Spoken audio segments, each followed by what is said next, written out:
Mwandĩki mũkaru ministry-inĩ ya nyamũ cia gĩthaka Zainab Hussein augĩte ihinda rĩrĩa bũrũri ũrang'etheirwo nĩ wagi wa mbura na icigo nyingĩ iromĩrwo ona nyamũ itinatigwo na thutha harĩ ũrũrũ wa ng'aragu, kuona riũa rĩromĩtie nginyagia ithaka kũrĩa nyamũ ici cionaga gĩa kũrĩa, na njogu 78 irakorwo igĩkua mĩeri-inĩ mĩhĩtũku.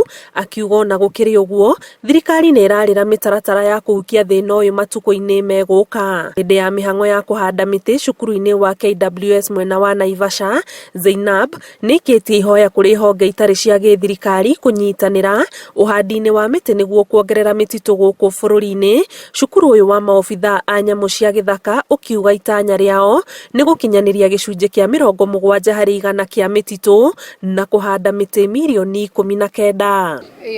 I think as part of a national government program to ensure that we achieve the target of 10% tree cover across the country by 2023. His Excellency the President has encouraged all ministries, government agencies and departments to participate and support the Ministry of Environment in achieving this goal. And we are also helping in the restoration program. We have planted over 4,000 seedlings, and I think we continue doing the tree planting as part of the 19 million program under the World Safari Rally, which we will be hosting again late next month here. Gũkinyĩria mũthia-inĩ wa mwaka ũyũ, ministry ĩno ĩratanya gũkorwo ĩhandĩte mĩũngũrwa 20,000 ya mĩtĩ thĩinĩ wa gĩcigo gĩkĩ, ũndũ ũmwe na mũtitũ wa Aberdare kaunti-inĩ ya Nyandarua.